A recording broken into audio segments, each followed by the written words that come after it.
परमात्मा श्री कृष्ण की वाणी गीता गुरु शिष्य संवाद है। अतः अर्जुन ने स्वीकार किया कि शिष्यस्तेहं साधिमाम त्वाम प्रपन्नम। भगवन, मैं आपका शिष्य हूं, आपकी शरण हूं। मुझे वो उपदेश दीजिए जिससे मैं परम श्रेय को प्राप्त हो जाऊं। अतः उस परम गुरु के चरणों में गीता आरंभ करने से पूर्व ये स्तुति गुरु वंदना प्रस्तुत की जा रही है। ओम श्री सद्गुरुदेव भगवान की जय।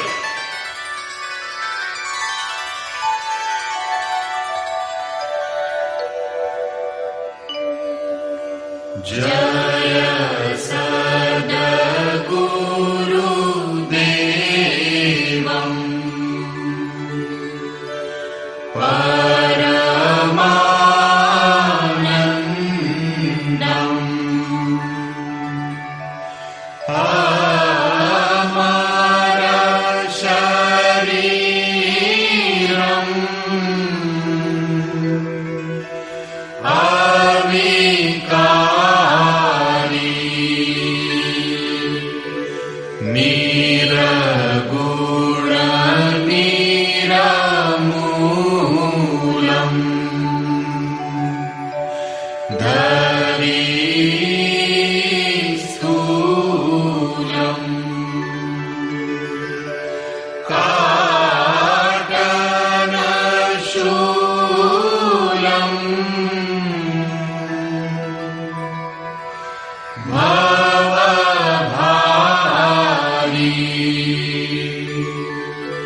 अंतर्यामी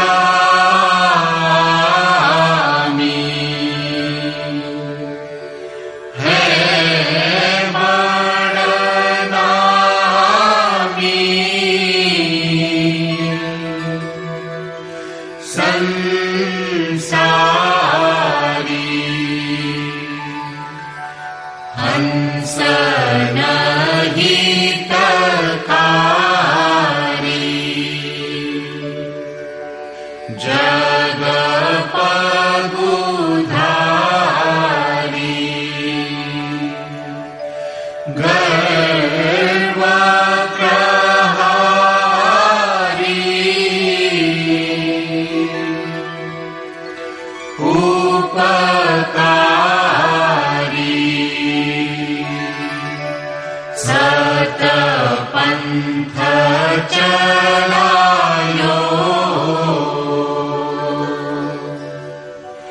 भरम मिटायो रूप लखायो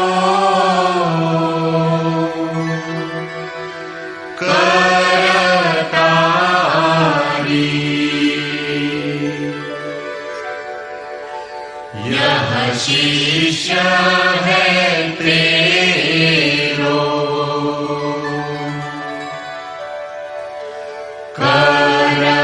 करतनी हो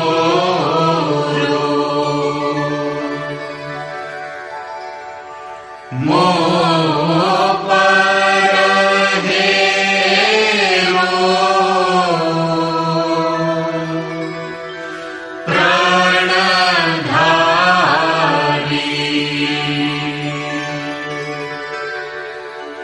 जय सद्गुरुदेवम्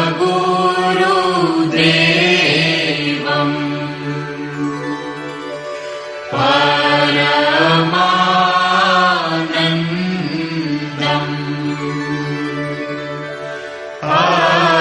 अमर शरीरम्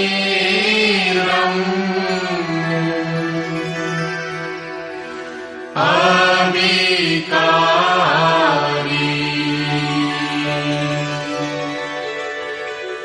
निरगुण निरमूलम्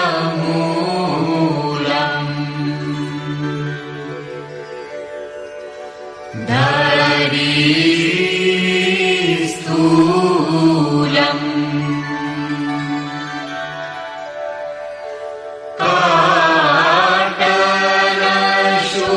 काटलशूलम् भवभारी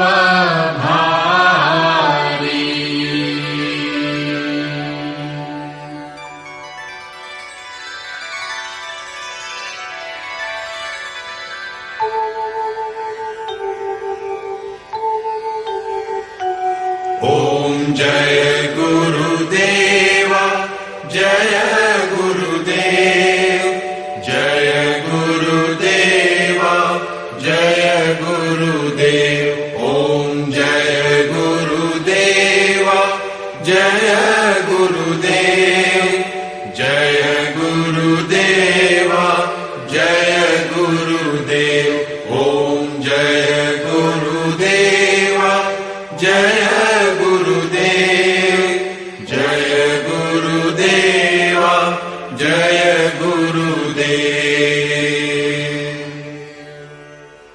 अमृतंश बहनों तथा भाइयों, जिन महापुरुष ने समस्त वेदों का संकलन किया, वेदांत शास्त्र का प्रवर्तन किया, महाभारत तथा भागवत जिनकी कृतियां हैं, उन्होंने शास्त्रों के रूप में किसी ग्रंथ को मान्यता दी तो वो है भगवान श्री कृष्णोक्त गीता। तरह तरह की पूजा पद्धतियां, परस्पर विरोधी संगठन धर्म के नाम पर प्रचलित हैं, जबकि धर्म का लक्ष्य है एक परमात्मा की शोध। कल्याण स्वरूप वो परमात्मा एक है, उसे प्राप्त करने की निश्चित क्रिया का पालन धर्म है। जब परमात्मा एक है, उसे प्राप्त करने की क्रिया एक है, तो बहुत से पंथ क्यों? इसके समाधान के लिए प्रस्तुत है यथार्थ गीता का भावांश, ये गीता कैसेट। धर्म के सरल स्वरूप और उसकी प्राप्ति हेतु निर्धारित क्रिया का क्रमबद्ध तथा पूर्ण विवरण योगेश्वर श्री कृष्णोक्त गीता है।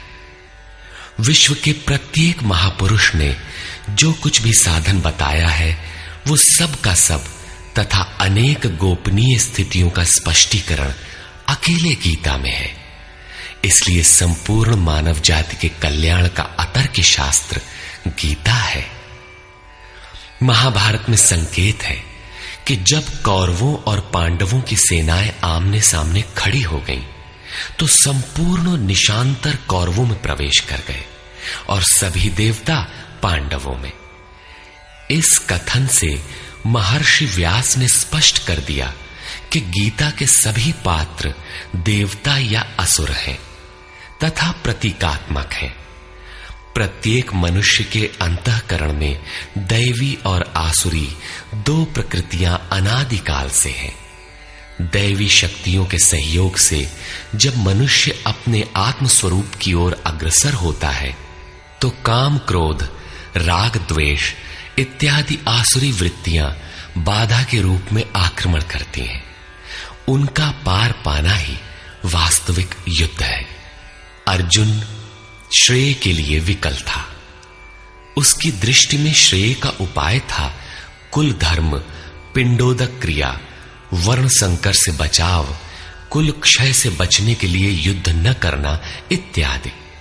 मात्र इतनी सी शंका के समाधान हेतु भगवान को उसे 18 अध्याय गीता समझानी पड़ी। अंत में पूछा कि क्या तेरा मोह नष्ट हुआ?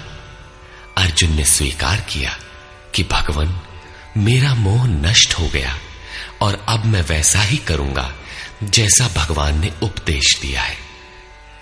वस्तुतः ये केवल अर्जुन की शंका नहीं थी, बल्कि मानव मात्र की शंका है कि श्रेय क्या है, उसे कैसे प्राप्त करें। इसलिए स्त्री पुरुष, आबाल वृद्ध, मानव मात्र के लिए गीता के 18 अध्याय का अनुशीलन एवं नियमित पाठ नितांत आवश्यक है, जिससे ब्रह्म विधि की स्मृति सृजित रहे तथा बच्चों में भी इन कल्याणकारी संस्कारों का सृजन हो सके। इस गीता ज्ञान के बिना कोई भी मनुष्य उस ईश्वर के पथ पर नहीं चल सकता।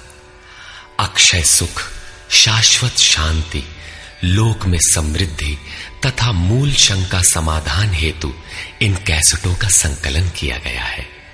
इसके नियमित श्रवण से संपूर्ण परिवार तथा स्वजन समुदाय को सुसंस्कृत करें। संसार में कहीं भी मनुष्य हो, उसके लिए गीता सदैव अमृत वाहिनी है। गीता आपका शास्त्र है। गौरव का विषय है कि 5000 वर्ष से भी अधिक अंतराल के बाद श्री कृष्ण का यथार्थ गायन आपके सम्मुख है। जन्म जन्मांतर की रूढ़ियों से ग्रस्त मस्तिष्क को स्वच्छ कर चिंतन के प्रशस्त पथ पर चलने के लिए इन कैसेटों का प्रसारण प्रातः अवश्य करें।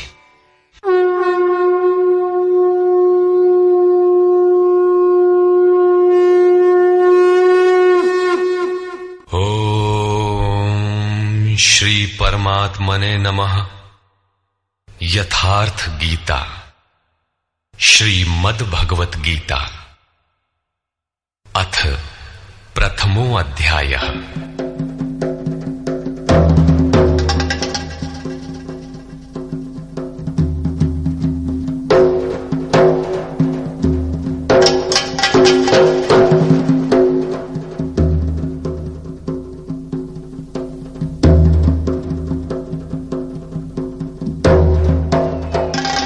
धृतराष्ट्र उवाच।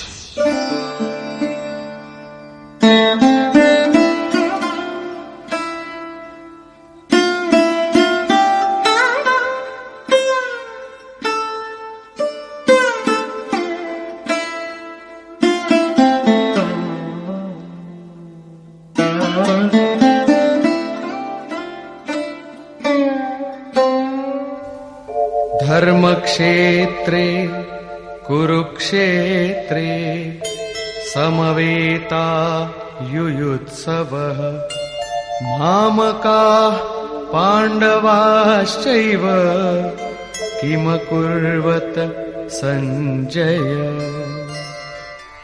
धृतराष्ट्र ने पूछा, हे संजय, धर्म क्षेत्र कुरुक्षेत्र में एकत्र युद्ध की इच्छा वाले मेरे और पांडु के पुत्रों ने क्या किया? अज्ञान रूपी धृतराष्ट्र और संयम रूपी संजय।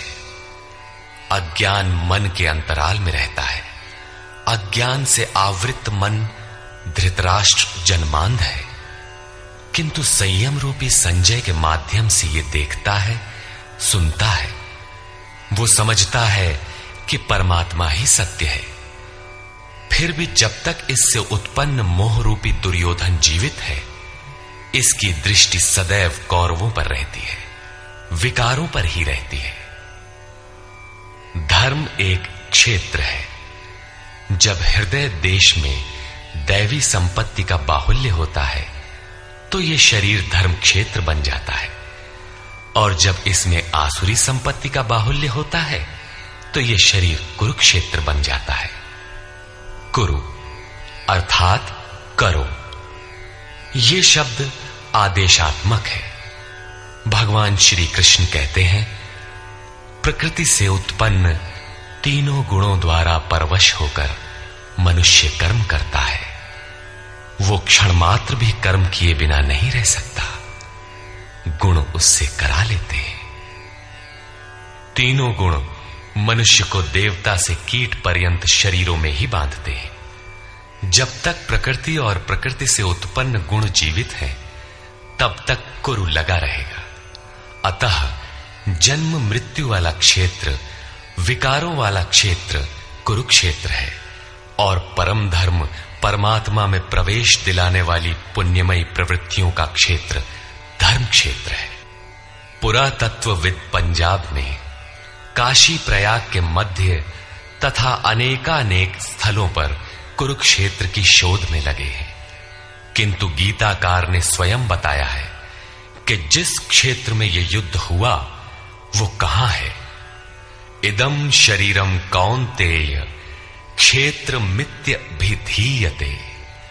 अर्जुन, ये शरीर ही क्षेत्र है, और जो इसको जानता है, इसका पार पा लेता है, वो क्षेत्रज्ञ है।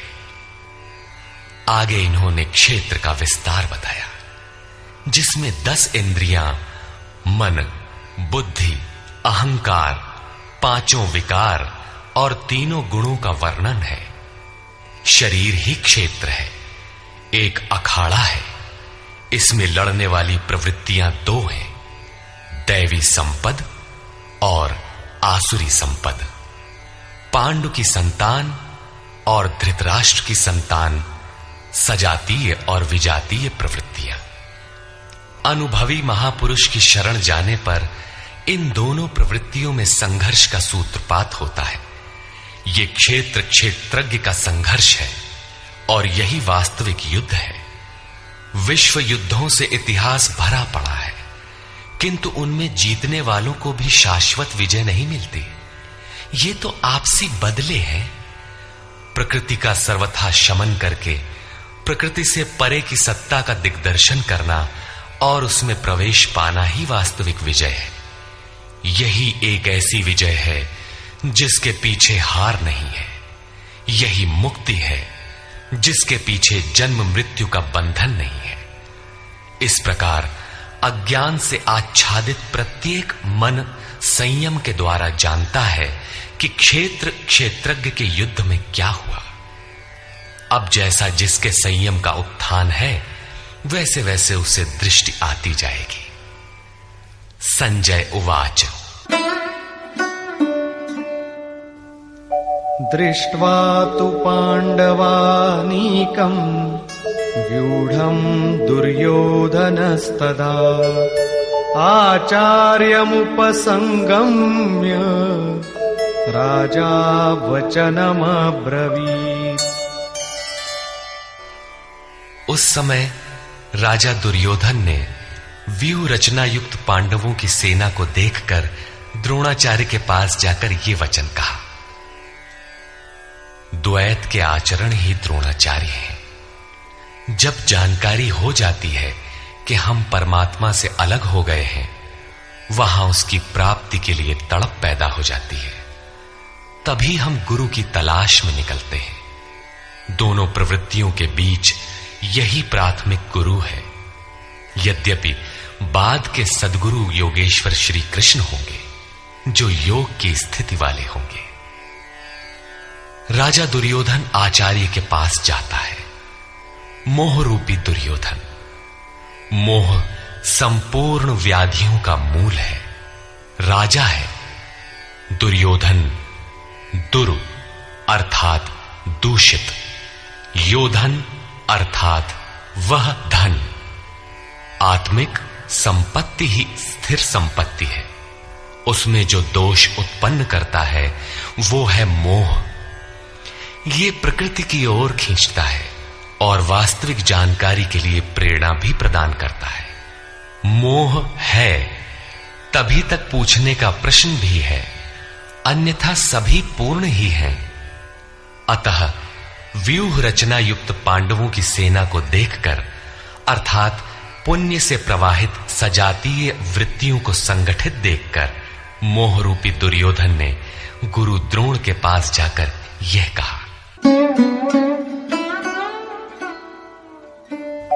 पश्यैतां पांडुपुत्राणां आचार्य महतीं चमू व्यूढ़ां द्रुपदपुत्रेण तव शिष्येण धीमता।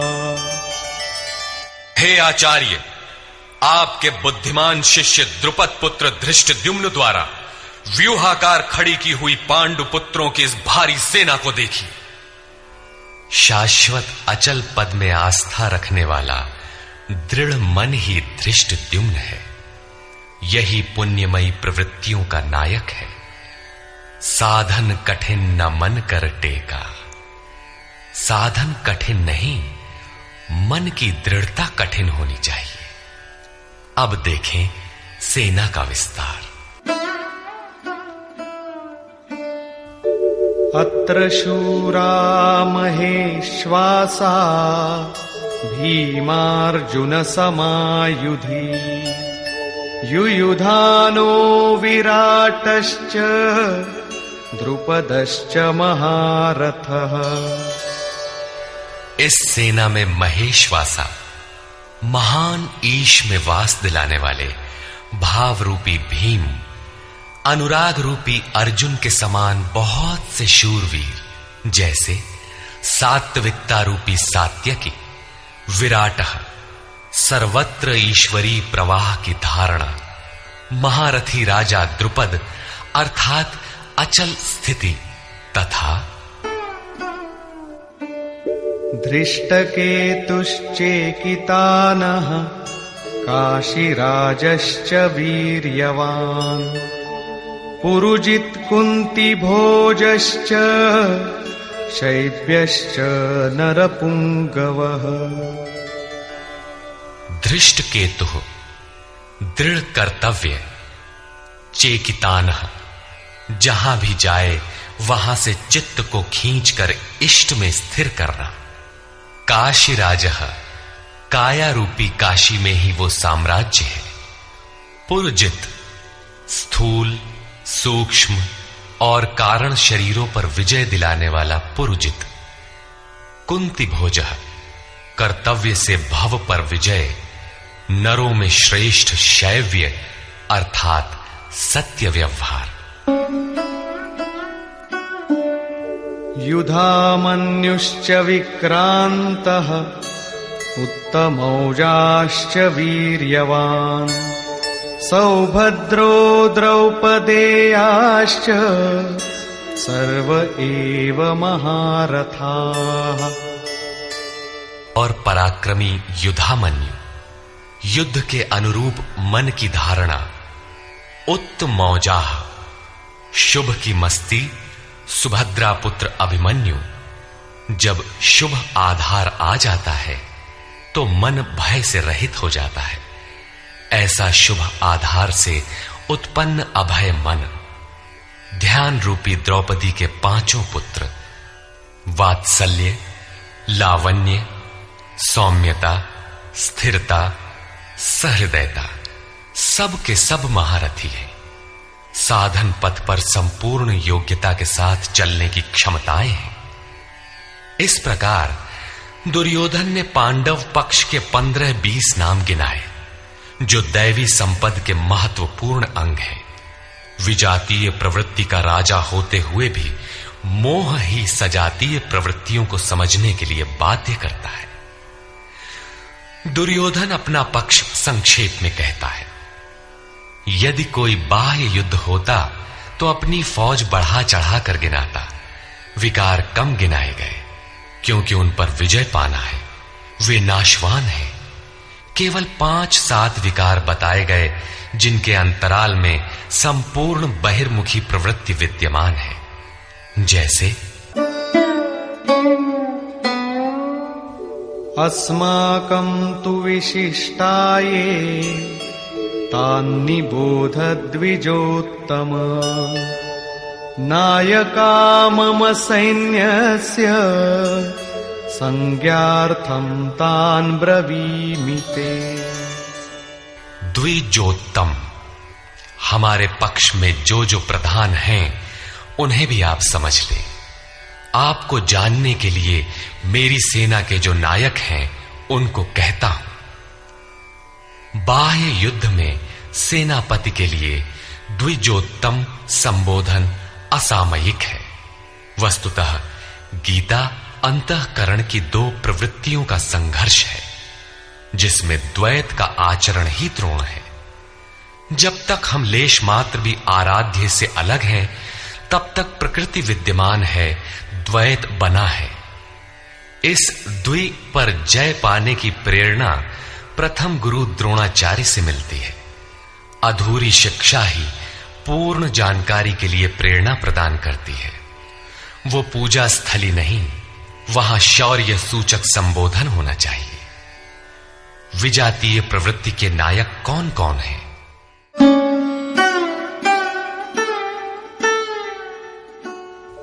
भवान् भीष्मश्च कर्णश्च कृपश्च समितिञ्जयः अश्वत्थामा विकर्णश्च सौमदत्तिस्तथैव च। एक तो स्वयं आप द्वैत के आचरण रूपी द्रोणाचार्य हैं। भ्रम रूपी पितामह भीष्म है। भ्रम इन विकारों का उद्गम है, अंत तक जीवित रहता है, इसलिए पितामह है। समूची सेना मर गई, ये जीवित था। शरशैया पर अचेत था, फिर भी जीवित था। ये है भ्रम रूपी भीष्म। भ्रम अंत तक रहता है। इसी प्रकार विजातीय कर्म रूपी कर्ण तथा संग्राम विजयी कृपाचार्य है। साधनावस्था में साधक द्वारा कृपा का आचरण ही कृपाचार्य है। भगवान कृपाधाम है और प्राप्ति के पश्चात संत का भी वही स्वरूप है। किंतु साधन काल में जब तक हम अलग हैं, परमात्मा अलग है। विजातीय प्रवृत्ति जीवित है, मोहमयी घिराव है। ऐसी परिस्थिति में साधक यदि कृपा का आचरण करता है तो वो नष्ट हो जाता है। सीता ने दया की तो कुछ काल लंका में प्रायश्चित करना पड़ा। विश्वामित्र दयार्द्र हुए, पतित होना पड़ा। योग सूत्रकार महर्षि पतंजलि भी यही कहते हैं, ते समाधा वुपसर्गा व्युत्थाने सिद्धयः। व्युत्थान काल में सिद्धियां प्रकट होती हैं, वे वास्तव में सिद्धियां हैं, किंतु कैवल्य प्राप्ति के लिए उतनी ही बड़ी विघ्न है जितने काम, क्रोध, लोभ, मोह इत्यादि। गोस्वामी तुलसीदास का भी यही निर्णय है। माया अनेक विघ्न करती है, रिद्धियां प्रदान करती है, यहां तक कि सिद्ध बना देती है। ऐसी अवस्था वाला साधक बगल से निकल भर जाए, मरणासन रोगी भी जी उठेगा। वो भले ठीक हो जाए, किंतु साधक उसे अपनी देन मान बैठे तो नष्ट हो जाएगा। एक रोगी के स्थान पर हजारों रोगी घेर लेंगे। भजन चिंतन का क्रम अवरुद्ध हो जाएगा और उधर बहकते बहकते प्रकृति का बाहुल्य हो जाएगा। यदि लक्ष्य दूर है और साधक कृपा करता है तो कृपा का अकेला आचरण ही समितिंजय समूची सेना को जीत लेगा। इसलिए साधक को पूर्ति पर्यंत इससे सतर्क रहना चाहिए। दया बिनु संत कसाई, दया करी तो आफत आई। लेकिन अधूरी अवस्था में यह विजातीय प्रवृत्ति का दुर्धर्ष योद्धा है। इसी प्रकार आसक्ति रूपी अश्वत्थामा, विकल्प रूपी विकर्ण और भ्रममयी श्वास ही भूरिश्रवा है।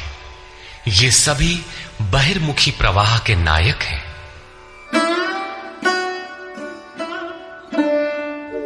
अन्ये च बहवः शूराः मदर्थे त्यक्तजीविताः नानाशस्त्र प्रहरणाः सर्वे युद्धविशारदाः। और भी बहुत से शूरवीर अनेक शस्त्रों से युक्त मेरे लिए जीवन की आशा को त्याग कर युद्ध में डटे हैं। सभी मेरे लिए प्राण त्यागने वाले हैं, किंतु उनकी कोई ठोस गणना नहीं है। अब कौन सी सेना किन भावों द्वारा सुरक्षित है, इस पर कहते हैं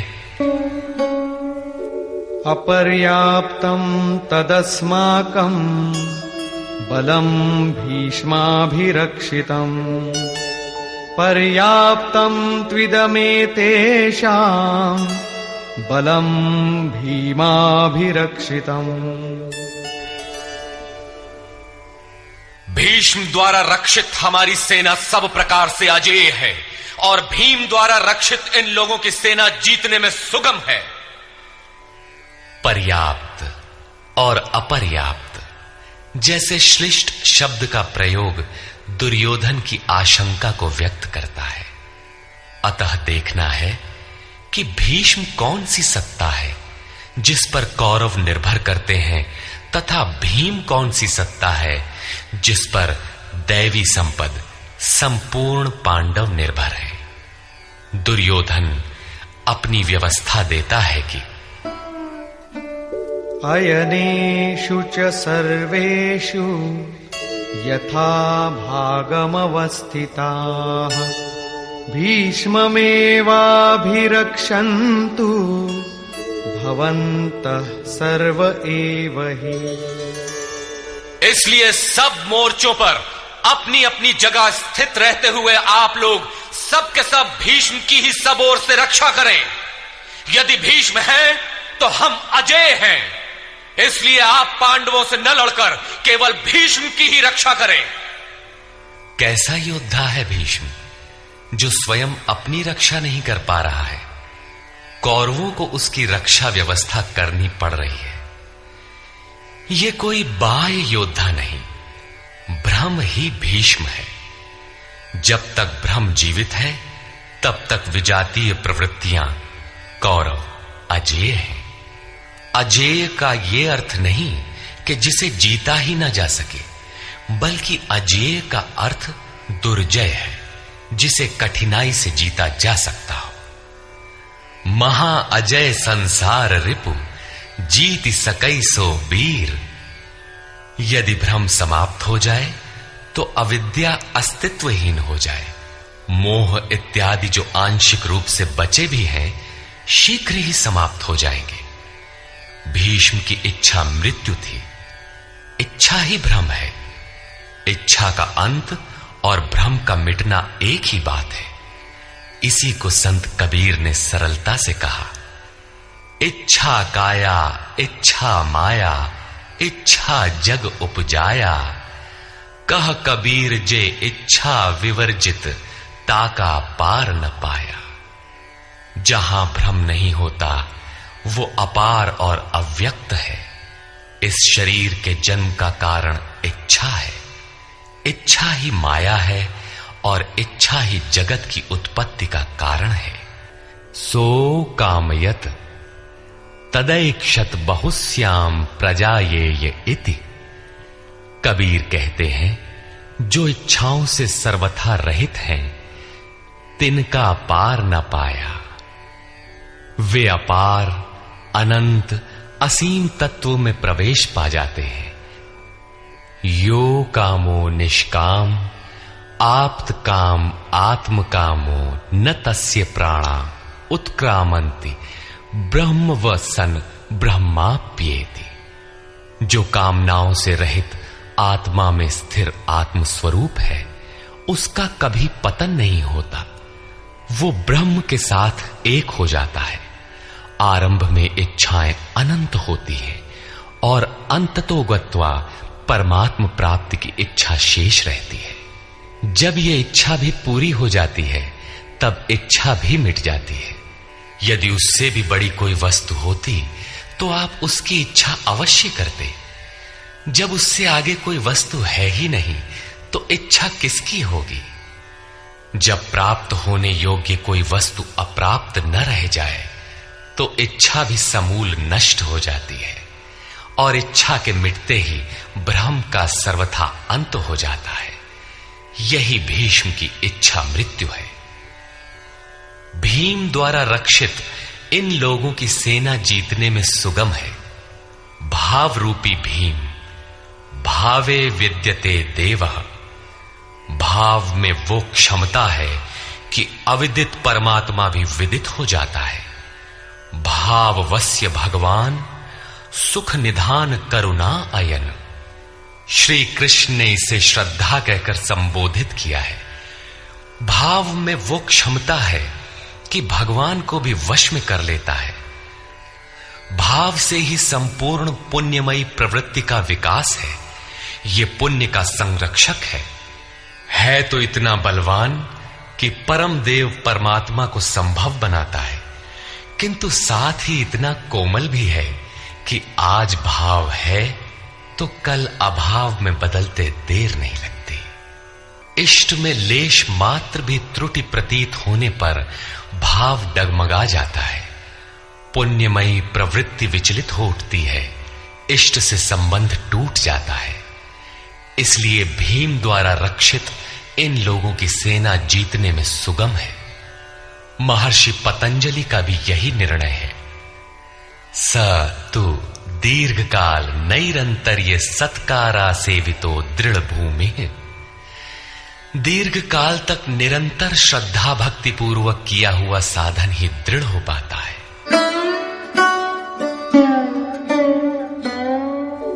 तस्य संजनयन् हर्षं कुरु वृद्धः पितामहः।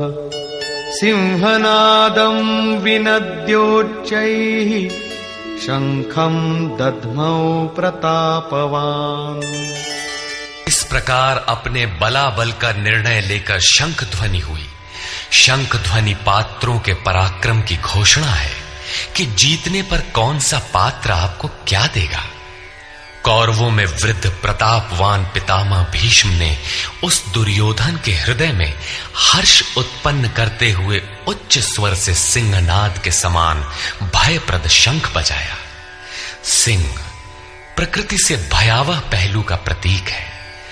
घोर जंगल के नीरव एकांत में शेर की दहाड़ कान में पड़ जाए तो रोंगटे खड़े हो जाएंगे, हृदय कांपने लगेगा। यद्यपि शेर आपसे मीलों दूर है। भय प्रकृति में होता है, परमात्मा में नहीं। वो तो अभय सत्ता है।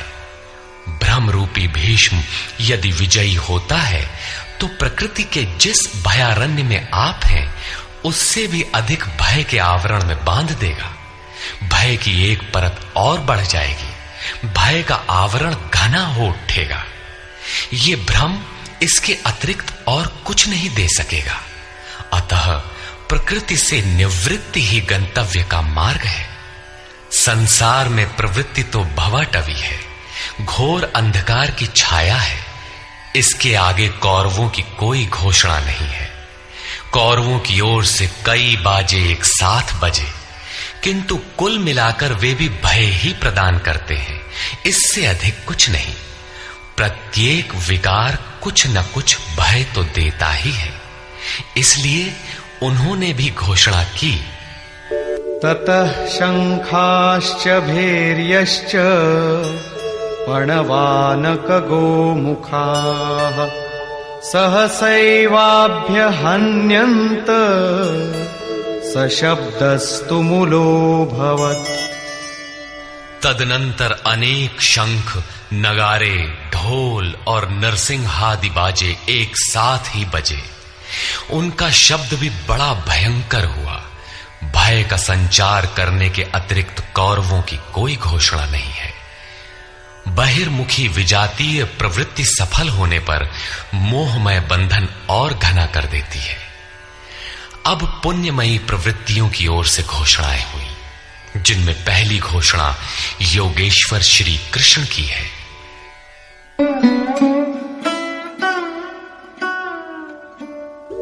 ततः श्वेतैर्हयैर्युक्ते महती स्यन्दने स्थितौ माधव पाण्डवश्चैव दिव्यौ शंखौ प्रदध्मतु।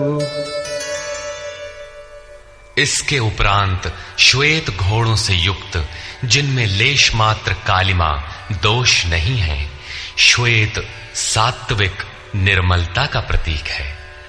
महति स्यन्दने, महान रथ पर बैठे हुए योगेश्वर श्री कृष्ण और अर्जुन ने भी अलौकिक शंख बजाए। अलौकिक का अर्थ है लोकों से परे। मृत्युलोक, देवलोक, ब्रह्मलोक, जहां तक जन्म मरण का भय है, उन समस्त लोकों से परे पारलौकिक पारमार्थिक स्थिति प्रदान करने की घोषणा योगेश्वर श्री कृष्ण की है। सोने चांदी काठ का रथ नहीं, रथ अलौकिक, शंख अलौकिक, अतः घोषणा भी अलौकिक ही है। लोकों से परे एकमात्र ब्रह्म है, सीधा उससे संपर्क स्थापित कराने की घोषणा है। वे कैसे ये स्थिति प्रदान करेंगे?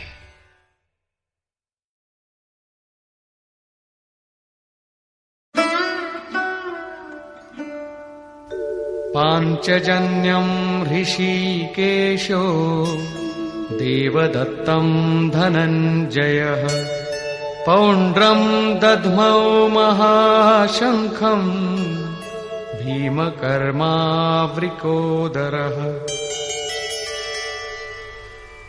ऋषिकेशः, जो हृदय के सर्वस्व ज्ञाता है, उन कृष्ण ने 5 जन्य शंख बजाया। पांचों ज्ञानेंद्रियों को पंच तन्मात्राओं शब्द, स्पर्श, रूप, रस, गंध के रसों से समेटकर अपने जन भक्त की श्रेणी में ढालने की घोषणा की। विकराल रूप से बहकती हुई इंद्रियों को समेटकर उन्हें अपने सेवक की श्रेणी में खड़ा कर देना हृदय से प्रेरक सद्गुरु की देन है। श्री कृष्ण एक योगेश्वर सद्गुरु थे। शिष्यस्ते हम, भगवन मैं आपका शिष्य हूं। बाह्य विषय वस्तुओं को छोड़कर ध्यान में इष्ट के अतिरिक्त दूसरा न देखें, दूसरा न सुने, न दूसरे का स्पर्श करें। ये सद्गुरु के अनुभव संचार पर निर्भर करता है। देवदत्तम धनंजयः, दैवी संपत्ति को अधीन करने वाला अनुराग ही अर्जुन है। इष्ट के अनुरूप लगाव, जिसमें विरह, वैराग्य, अश्रुपात हो। गदगद गिरा नयन बह नीरा, रोमांच हो। इष्ट के अतिरिक्त अन्य विषय वस्तु का लेश मात्र टकराव न होने पाए, उसी को अनुराग कहते हैं। यदि ये सफल होता है तो परम देव परमात्मा में प्रवेश दिलाने वाली दैवी संपद पर आधिपत्य प्राप्त कर लेता है। इसी का दूसरा नाम धनंजय भी है। एक धन तो बाहरी संपत्ति है, जिससे शरीर निर्वाह की व्यवस्था होती है। आत्मा से इसका कोई संबंध नहीं है। इससे परे स्थिर आत्मिक संपत्ति ही निज संपत्ति है। बृहदारण्य कोपनिषद में याज्ञवल्क्य ने मैत्रेयी को यही समझाया कि धन से संपन्न पृथ्वी के स्वामित्व से भी अमृतत्व की प्राप्ति नहीं हो सकती। उसका उपाय आत्मिक संपत्ति है। भयानक कर्म वाले भीमसेन ने पौंड्र अर्थात प्रीति नामक महाशंख बजाया। भाव का उद्गम और निवास स्थान हृदय है, इसलिए इसका नाम वृकोदर है। आपका भाव लगाव बच्चे में होता है, किंतु वस्तुतः वो लगाव आपके हृदय में है, जो बच्चे में जाकर मूर्त होता है। ये भाव अथाह और महान बलशाली है। उसने प्रीति नामक महाशंख बजाया। भाव में ही वो प्रीति निहित है, इसीलिए भीम ने पौंड्र प्रीति नामक महाशंख बजाया। भाव महान बलवान है, किंतु प्रीति संचार के माध्यम से। हरि व्यापक सर्वत्र समाना, प्रेम ते प्रकट हो ही मैं जाना। अनंत विजयं राजा कुंती पुत्रो युधिष्ठिरः नकुलः सहदेवश्च सुघोषमणिपुष्पकौ। कुंती पुत्र राजा युधिष्ठिर ने अनंत विजय नामक शंख बजाया। कर्तव्य रूपी कुंती और धर्म रूपी युधिष्ठिर। धर्म पर स्थिरता रहेगी तो अनंत विजयम, अनंत परमात्मा में स्थिति दिलाएगा। युद्धे स्थिरः सह युधिष्ठिरः। प्रकृति पुरुष क्षेत्र क्षेत्रज्ञ के संघर्ष में स्थिर रहता है, महान दुख से भी विचलित नहीं होता। तो एक दिन जो अनंत है, जिसका अंत नहीं है, वो है परम तत्व परमात्मा, उस पर विजय दिला देता है। नियम रूपी नकुल ने सुघोष नामक शंख बजाया। ज्यों ज्यों नियम उन्नत होगा, अशुभ का शमन होता जाएगा, शुभ घोषित होता जाएगा। सत्संग रूपी सहदेव ने मणि पुष्पक शंख बजाया। मनीषियों ने प्रत्येक श्वास को बहुमूल्य मणि की संज्ञा दी है। हीरा जैसी श्वासा बातों में बीती जाए। एक सत्संग तो वो है जो आप सत्पुरुषों की वाणी से सुनते हैं, किंतु यथार्थ सत्संग आंतरिक है। श्री कृष्ण के अनुसार आत्मा ही सत्य है, सनातन है। चित्त सब ओर से सिमटकर आत्मा की संगत करने लगे, यही वास्तविक सत्संग है। ये सत्संग चिंतन, ध्यान और समाधि के अभ्यास से संपन्न होता है।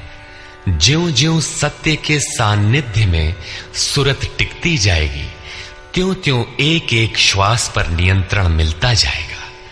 मन सहित इंद्रियों का निरोध होता जाएगा। जिस दिन सर्वथा निरोध होगा, वस्तु प्राप्त हो जाएगी। वाद्य यंत्रों की तरह चित्त का आत्मा के स्वर में स्वर मिलाकर संगत करना ही सत्संग है। बाह्य मणि कठोर है, किंतु श्वास मणि पुष्प से भी कोमल है। पुष्प तो विकसित होने या टूटने पर कुम्हलाता है, किंतु आप अगले श्वास तक जीवित रहने की गारंटी नहीं दे सकते। किंतु सत्संग सफल होने पर प्रत्येक श्वास पर नियंत्रण दिलाकर परम लक्ष्य की प्राप्ति करा देता है। इसके आगे पांडवों की कोई घोषणा नहीं है, किंतु प्रत्येक साधन कुछ न कुछ निर्मलता के पथ में दूरी तय करता है। आगे कहते हैं,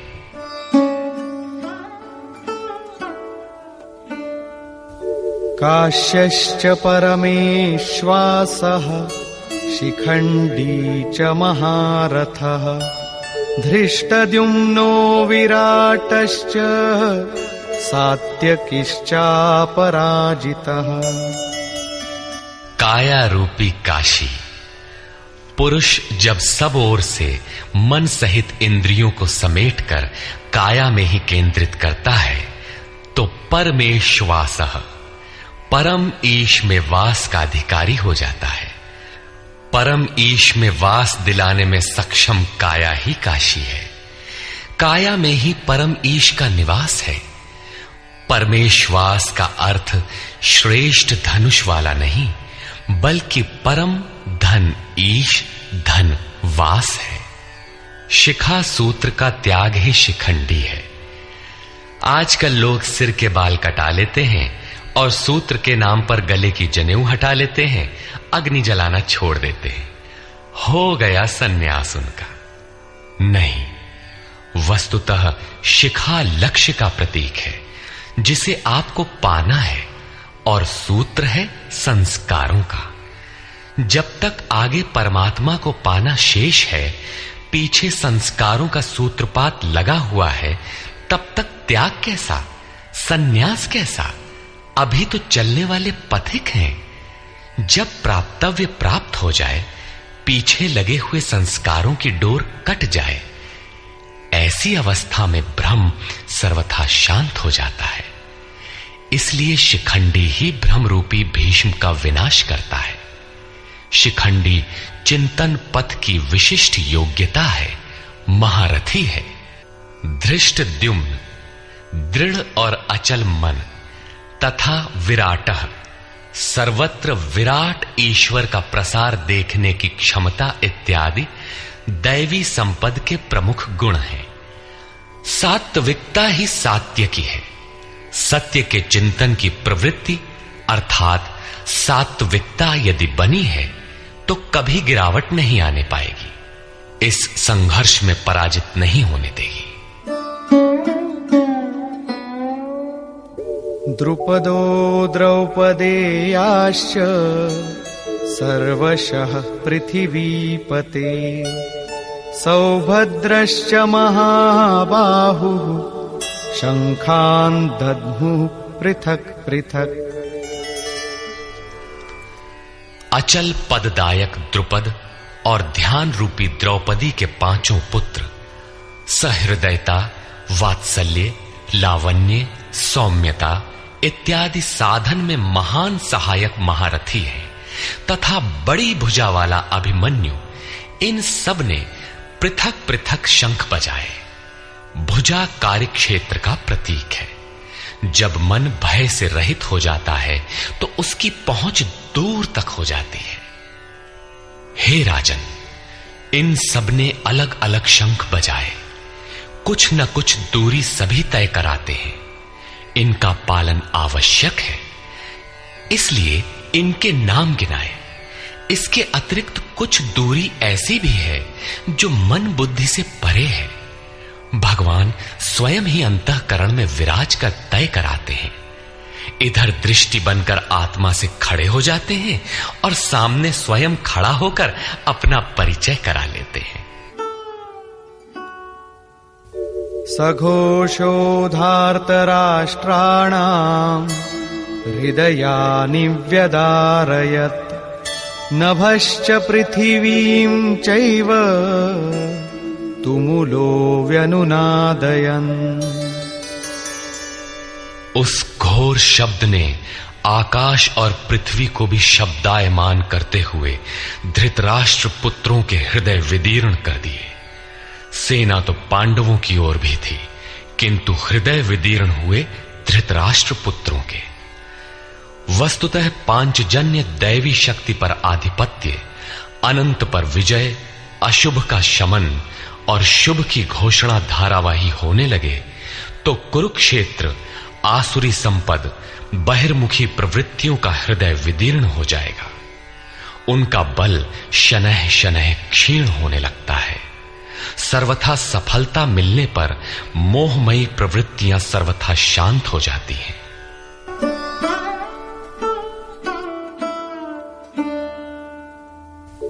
अथ व्यवस्थितान् दृष्ट्वा धार्तराष्ट्रान् कपिध्वजः प्रवृत्ते शस्त्रसम्पाते धनुरुद्यम्य पाण्डवः ऋषिकेशं तदा वाक्यम् इदमाह महीपते सेनयोरुभयोर्मध्ये रथं स्थापयमेच्युत।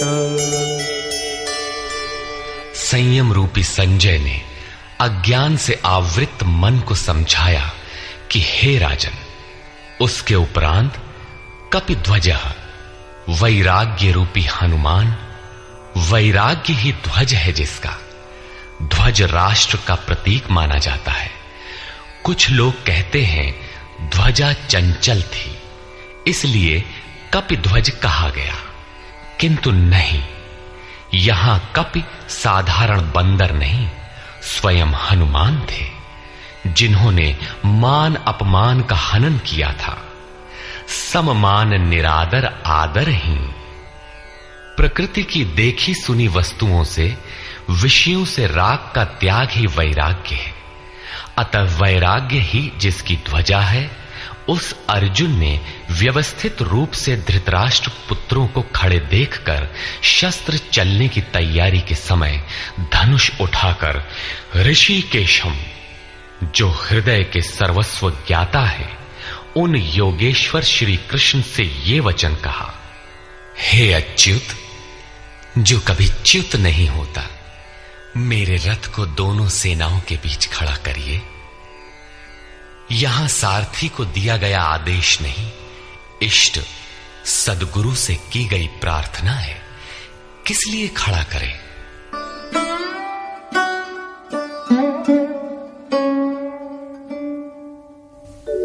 यावदेतान् निरीक्षेऽहम् योद्धुकामानवस्थितान् कैर्मया सह योद्धव्यम् अस्मिन् रणसमुद्यमे।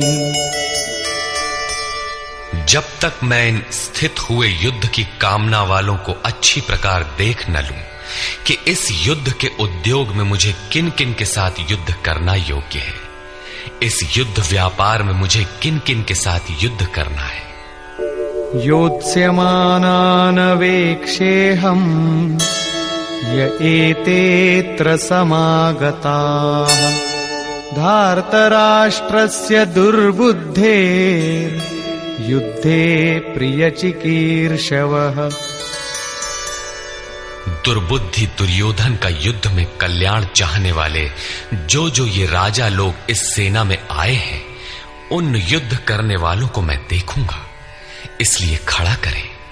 मोह रूपी दुर्योधन, मोहमयी प्रवृत्तियों का कल्याण चाहने वाले जो राजा इस युद्ध में आए हैं, उनको मैं देख लूं। संजय उवाच।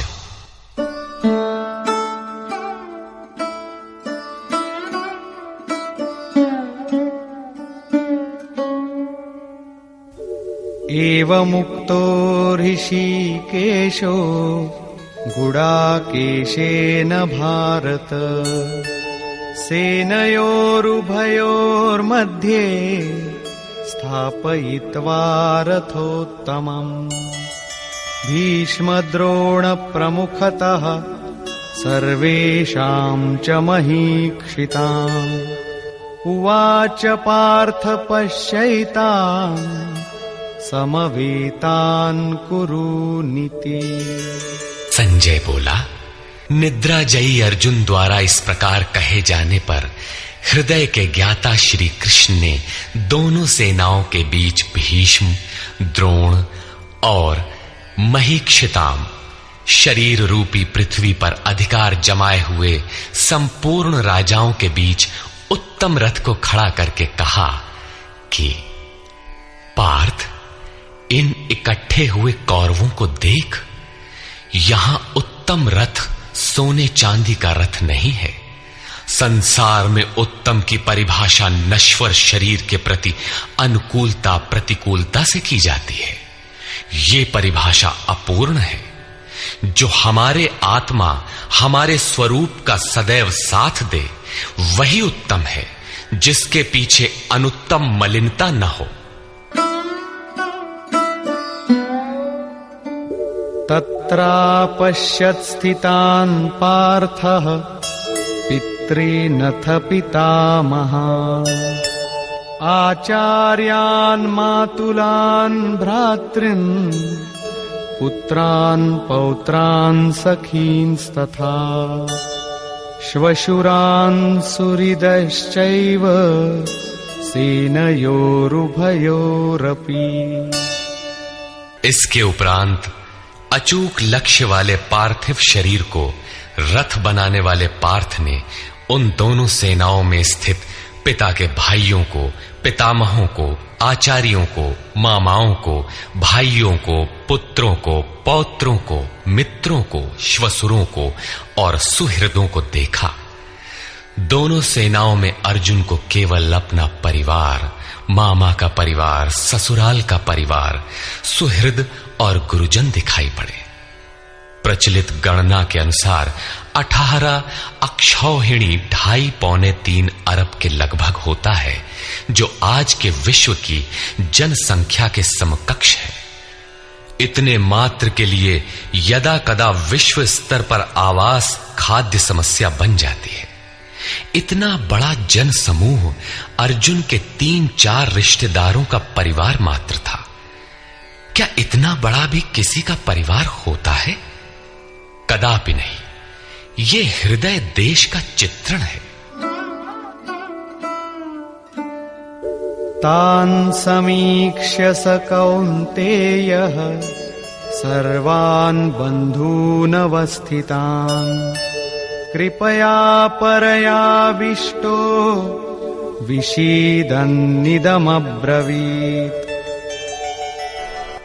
इस प्रकार खड़े हुए उन संपूर्ण बंधुओं को देखकर अत्यंत करुणा से आवृत वो कुंती पुत्र अर्जुन शोक करता हुआ बोला। अर्जुन उवाच।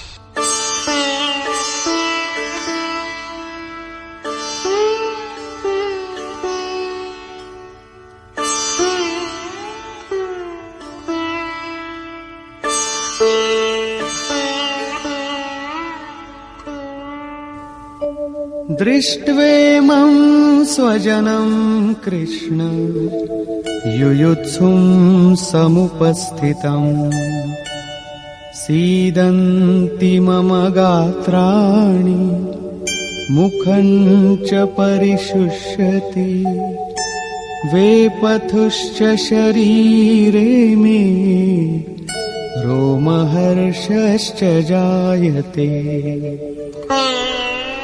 हे कृष्ण, इस युद्ध की इच्छा वाले खड़े हुए स्वजन समुदाय को देखकर मेरे अंग शिथिल हुए जाते हैं, मुख सूखा जाता है और मेरे शरीर में कंप तथा रोमांच हो रहा है। इतना ही नहीं, गांडीवं स्रंसते हस्तात् त्वक्चैव परिदह्यते न च शक्नोम्यवस्थातुं भ्रमतीव च मे मनः। हाथ से गांडीव गिरता है, त्वचा भी जल रही है।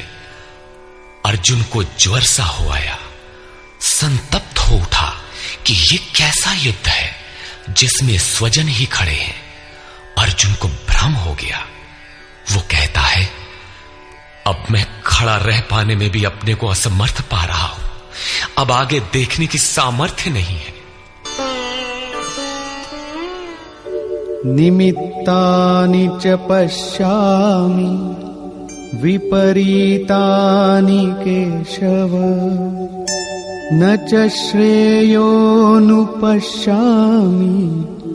हत्वा स्वजनमाहवे। हे केशव, इस युद्ध का लक्षण भी विपरीत ही देखता हूं। युद्ध में अपने कुल को मारकर परम कल्याण भी नहीं देखता हूं। कुल को मारने से कल्याण कैसे होगा?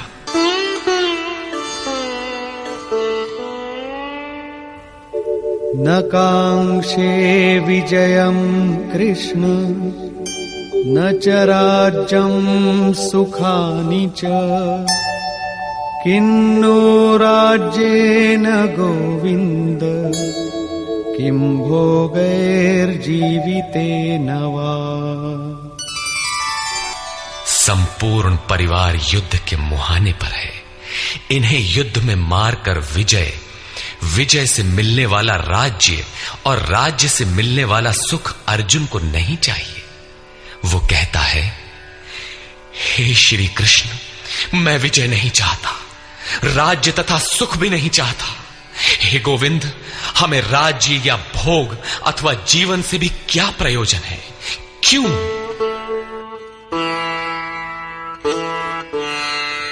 येषामर्थे काङ्क्षितं नो राज्यं भोगाः सुखानि च तैमेव स्थिता युद्धे प्राणांस् त्यक्त्वा धनानि च। हमें जिनके लिए राज्य भोग और सुखादिक इच्छित हैं, वे ही परिवार जीवन की आशा त्याग कर युद्ध के मैदान में खड़े हैं। हमें राज्य इच्छित था तो परिवार को लेकर, भोग सुख और धन की पिपासा थी तो स्वजन और परिवार के साथ उन्हें भोगने की थी। किंतु जब सब के सब प्राणों की आशा त्याग कर खड़े हैं तो मुझे सुख राज्य या भोग नहीं चाहिए। ये सब इन्हीं के लिए प्रिय थे। इनसे अलग होने पर हमें इनकी आवश्यकता नहीं है। जब तक परिवार रहेगा तब तक ये वासनाएं भी रहती हैं। झोपड़ी में रहने वाला भी अपने परिवार, मित्र और स्वजन को मारकर विश्व का साम्राज्य स्वीकार नहीं करेगा। अर्जुन यही कहता है कि हमें भोग प्रिय थे, विजय प्रिय थी, किंतु जिनके लिए थी, जब वे ही नहीं रहेंगे तो भोगों से क्या प्रयोजन। इस युद्ध में मारना किसे है।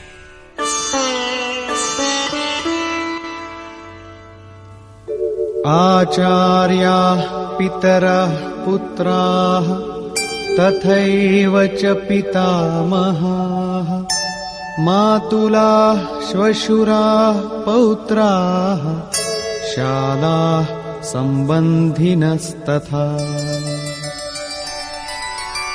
इस युद्ध में ताऊ, चाचे, लड़के और इसी प्रकार दादा, मामा, श्वसुर, पोते, साले तथा समस्त संबंधी ही हैं।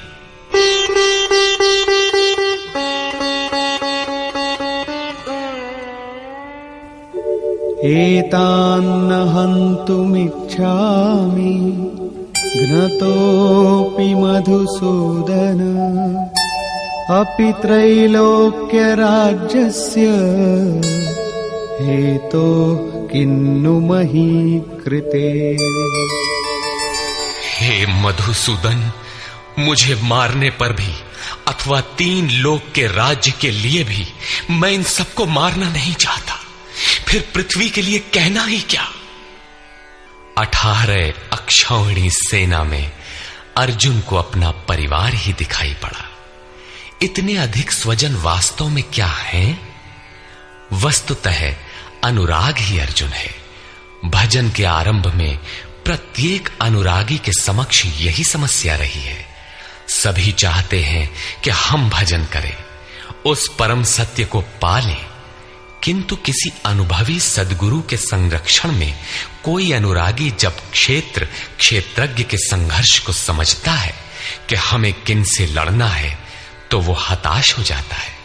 वो चाहता है कि हमारे पिता का परिवार, ससुराल का परिवार, मामा का परिवार, सुहृद, मित्र और गुरुजन साथ रहें, सभी सुखी रहें और इन सब की व्यवस्था करते हुए हम परमात्म स्वरूप की प्राप्ति भी कर लें।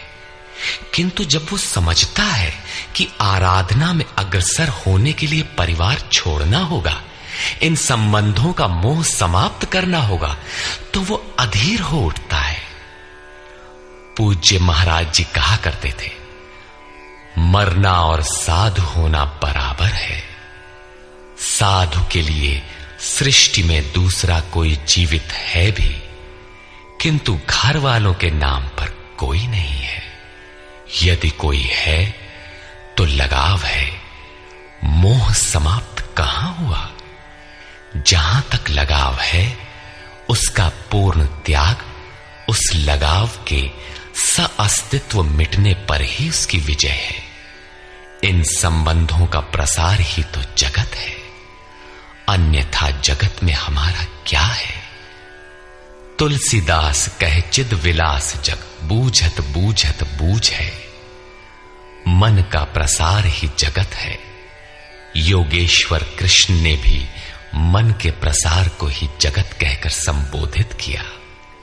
जिसने इसके प्रभाव को रोक लिया, उसने चराचर जगत ही जीत लिया। इहैव तैर्जितः सर्गो येषां साम्ये स्थितम मनः। केवल अर्जुन अधीर था ऐसी बात नहीं है। अनुराग सबके हृदय में है। प्रत्येक अनुरागी अधीर होता है, उसे संबंधी याद आने लगते हैं। पहले वो सोचता था कि भजन से कुछ लाभ होगा तो ये सब सुखी होंगे, इनके साथ रहकर उसे भोगेंगे। जब ये साथ ही नहीं रहे तो सुख लेकर क्या करेंगे। अर्जुन की दृष्टि राज्य सुख तक ही सीमित थी। वो त्रिलोकी के साम्राज्य को ही सुख की पराकाष्ठा समझता था। इसके आगे भी कोई सत्य है, इसकी जानकारी अर्जुन को अभी नहीं है। निहत्य धार्तराष्ट्रान्नः का प्रीति स्याज्जनार्दन पापमेवाश्रयेदस्मान् हत्वैतानाततायिनः।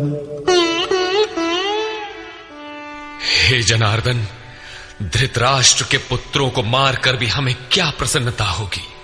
जहां धृतराष्ट्र अर्थात धृष्टता का राष्ट्र है, उससे उत्पन्न मोह रूपी दुर्योधन इत्यादि को मारकर भी हमें क्या प्रसन्नता होगी।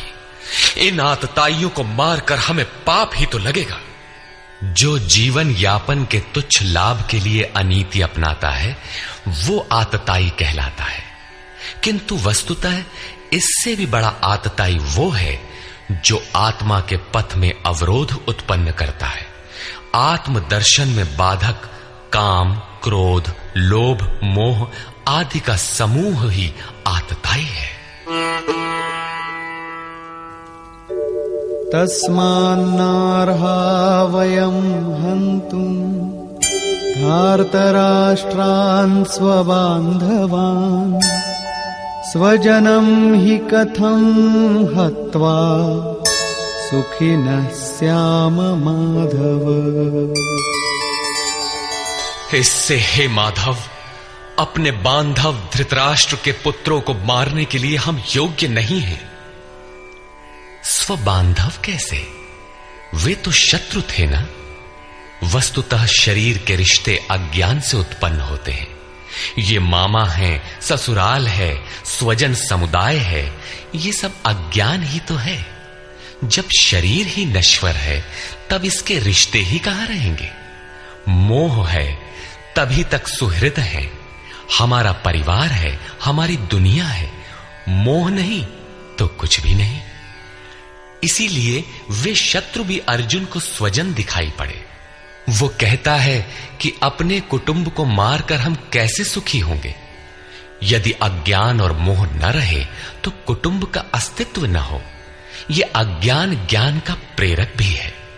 भर्तृहरि, तुलसी इत्यादि अनेक महानुभावों को वैराग्य की प्रेरणा पत्नी से मिली, तो कोई सौतेली मां के व्यवहार से खिन्न होकर वैराग्य पथ पर अग्रसर हुआ दिखाई देता है।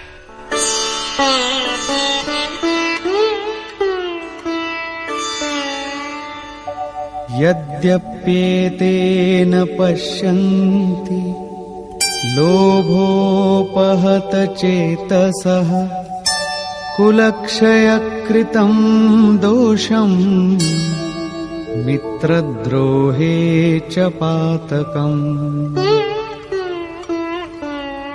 यद्यपि लोभ से भ्रष्ट चित्त हुए ये लोग कुल नाश के दोष और मित्र द्रोह के पाप को नहीं देखते हैं, ये उनकी कमी है। फिर भी कथं न ज्ञेयमस्माभिः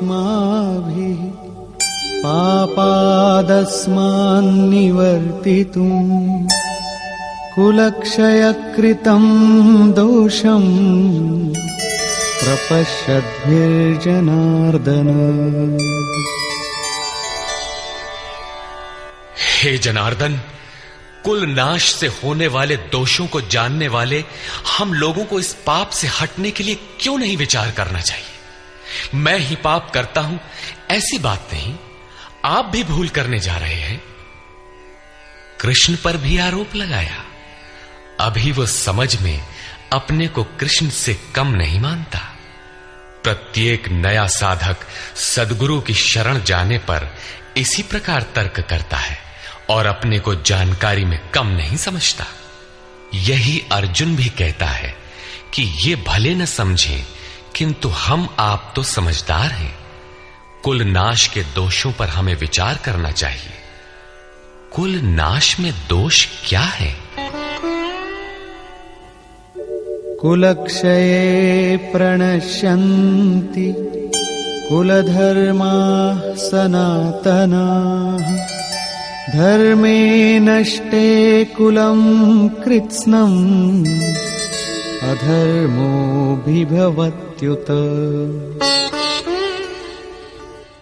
कुल के नाश होने से सनातन कुल धर्म नष्ट हो जाते हैं। अर्जुन कुल धर्म कुलाचार को ही सनातन धर्म समझ रहा था। धर्म के नाश होने पर संपूर्ण कुल को पाप भी बहुत दबा लेता है। अधर्माभिभवात् कृष्ण प्रदुष्यन्ति कुलस्त्रियः स्त्रीषु दुष्टासु आर्ष्णेय जायते वर्णसंकरः। हे कृष्ण, पाप के अधिक बढ़ जाने से कुल की स्त्रियां दूषित हो जाती हैं। हे वार्ष्णेय, स्त्रियों के दूषित होने पर वर्ण संकर उत्पन्न होता है। अर्जुन की मान्यता थी कि कुल की स्त्रियों के दूषित होने से वर्ण संकर होता है, किंतु श्री कृष्ण ने इसका खंडन करते हुए आगे बताया कि मैं अथवा स्वरूप में स्थित महापुरुष यदि आराधना क्रम में भ्रम उत्पन्न कर दे तब वर्ण संकर होता है। वर्ण संकर के दोषों पर अर्जुन प्रकाश डालता है।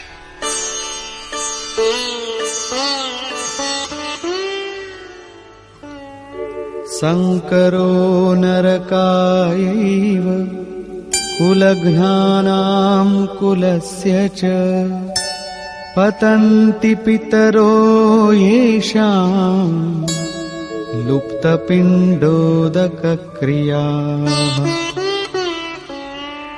वर्ण संकर कुल घातियों और कुल को नरक में ले जाने के लिए ही होता है। लुप्त हुई पिंड क्रिया वाले इनके पितर लोग भी गिर जाते हैं। वर्तमान नष्ट हो जाता है, अतीत के पितर गिर जाते हैं और भविष्य वाले भी गिरेंगे। इतना ही नहीं,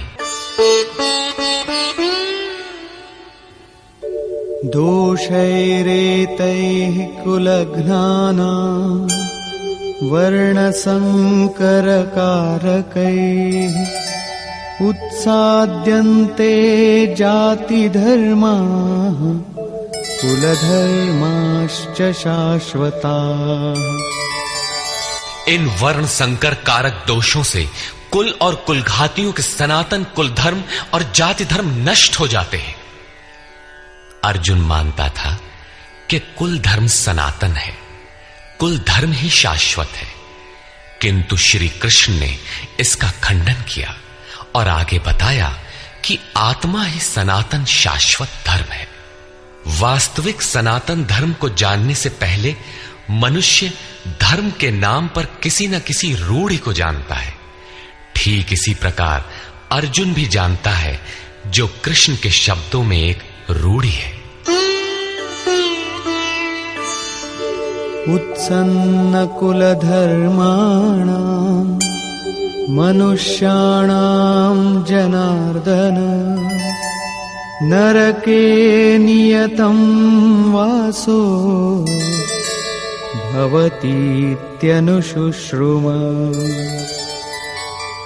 हे जनार्दन, नष्ट हुए कुल धर्म वाले मनुष्यों का अनंत काल तक नरक में वास होता है, ऐसा हमने सुना है। कुल धर्म ही नहीं नष्ट होता, बल्कि शाश्वत सनातन धर्म भी नष्ट हो जाता है। जब धर्म ही नष्ट हो गया तो ऐसे पुरुष का अनंत काल तक नरक में निवास होता है, ऐसा हमने सुना है, देखा नहीं, सुना है। अहो बत महत् पापं कर्तुं व्यवसिता वयं यद्राज्य सुखलोभेन हन्तुं स्वजनमुद्यताः। आओ, शोक है कि हम लोग बुद्धिमान होकर भी महान पाप करने को तैयार हुए हैं। राज्य और सुख के लोभ से अपने कुल को मारने के लिए उद्यत हुए हैं। अभी अर्जुन अपने को कम ज्ञाता नहीं समझता। आरंभ में प्रत्येक साधक इसी प्रकार बोलता है। महात्मा बुद्ध का कथन है कि मनुष्य जब अधूरी जानकारी रखता है तो अपने को महान ज्ञानी समझता है, और जब आधे से आगे की जानकारी हासिल करने लगता है तो अपने को महान मूर्ख समझता है। ठीक इसी प्रकार अर्जुन भी अपने को ज्ञानी ही समझता है। वो कृष्ण को ही समझाता है कि उस पाप से परम कल्याण हो, ऐसी बात भी नहीं। केवल राज्य और सुख के लोभ में पड़कर हम लोग कुल नाश करने को उद्यत हुए हैं। महान भूल कर रहे हैं। हम ही भूल कर रहे हैं, ऐसी बात नहीं, आप भी भूल कर रहे हैं। एक धक्का कृष्ण को भी दिया। अंत में अर्जुन अपना निर्णय देता है। यदि माम प्रतीकारम् अशस्त्रं शस्त्रपाणयः धार्तराष्ट्रारणे हन्युः तन्मे क्षेमतरं भवेत्। यदि मुझ शस्त्र रहित न सामना करने वाले को शस्त्रधारी धृतराष्ट्र के पुत्र रण में मारे तो उनका वो मारना भी मेरे लिए अति कल्याणकारक होगा। इतिहास तो कहेगा कि अर्जुन समझदार था, जिसने अपनी बलि देकर युद्ध बचा लिया। लोग प्राणों की आहुति दे डालते हैं कि भोले भाले मासूम बच्चे सुखी रहें, कुल तो बचा रहे। मनुष्य विदेश चला जाए, वैभवपूर्ण प्रासाद में रहे, किंतु 2 दिन बाद उसे अपनी छोड़ी हुई झोपड़ी याद आने लगती है। मोह इतना प्रबल होता है। इसीलिए अर्जुन कहता है कि शस्त्रधारी धृतराष्ट्र के पुत्र मुझ न प्रतिकार करने वाले को रण में मार दें, तब भी वो मेरे लिए अति कल्याणकारी होगा, ताकि लड़के तो सुखी रहें। संजय उवाच। एवमुक्त्वा अर्जुनः संख्ये रथोपस्थ उपाविशत् विसृज्य सशरं चापं शोकसंविघ्नमानसः। संजय बोला कि रणभूमि में शोक से उद्विग्न मन वाला अर्जुन इस प्रकार कहकर बाण सहित धनुष को त्याग कर रथ के पिछले भाग में बैठ गया, अर्थात क्षेत्र क्षेत्रज्ञ के संघर्ष में भाग लेने से पीछे हट गया। निष्कर्ष, गीता क्षेत्र क्षेत्रज्ञ के युद्ध का निरूपण है। यह ईश्वरीय विभूतियों से संपन्न भगवत स्वरूप को दिखाने वाला गायन है। यह गायन जिस क्षेत्र में होता है वह युद्ध क्षेत्र शरीर है, जिसमें 2 प्रवृत्तियां हैं, धर्म क्षेत्र और कुरुक्षेत्र। उन सेनाओं का स्वरूप और उनके बल का आधार बताया। शंख ध्वनि से उनके पराक्रम की जानकारी मिली। तदनंतर जिस सेना से लड़ना है उसका निरीक्षण हुआ, जिसकी गणना 18 अक्षौहिणी अर्थात लगभग 6.5 अरब कही जाती है, किंतु वस्तुतः वे अनंत हैं। प्रकृति के दृष्टिकोण 2 हैं, एक इष्टोन्मुखी प्रवृत्ति दैवी संपद, दूसरी बहिर्मुखी प्रवृत्ति आसुरी संपद। दोनों प्रकृति ही हैं। एक इष्ट की ओर उन्मुख करती है, परम धर्म परमात्मा की ओर ले जाती है, और दूसरी प्रकृति में विश्वास दिलाती है। पहले दैवी संपद को साध कर आसुरी संपद का अंत किया जाता है, फिर शाश्वत सनातन परब्रह्म के दिग्दर्शन और उसमें स्थिति के साथ दैवी संपद की आवश्यकता शेष हो जाती है। युद्ध का परिणाम निकल आता है। अर्जुन को सैन्य निरीक्षण में अपना परिवार ही दिखाई पड़ता है, जिसे मारना है। जहां तक संबंध है उतना ही जगत है। अनुराग के प्रथम चरण में पारिवारिक मोह बाधक बनता है। साधक जब देखता है कि मधुर संबंधों में इतना विच्छेद हो जाएगा जैसे वे थे ही नहीं, तो उसे घबराहट होने लगती है। स्वजनासक्ति को मारने में उसे अकल्याण दिखाई देने लगता है। वह प्रचलित रूढ़ियों में अपना बचाव ढूंढने लगता है, जैसा अर्जुन ने किया। उसने कहा, कुल धर्म ही सनातन धर्म है। इस युद्ध से सनातन धर्म नष्ट हो जाएगा, कुल की स्त्रियां दूषित होंगी, वर्ण संकर पैदा होगा, जो कुल और कुलघातियों को अनंत काल तक नरक में ले जाने के लिए ही होता है। अर्जुन अपनी समझ से सनातन धर्म की रक्षा के लिए विकल है। उसने श्री कृष्ण से अनुरोध किया कि हम लोग समझदार होकर भी ये महान पाप क्यों करें?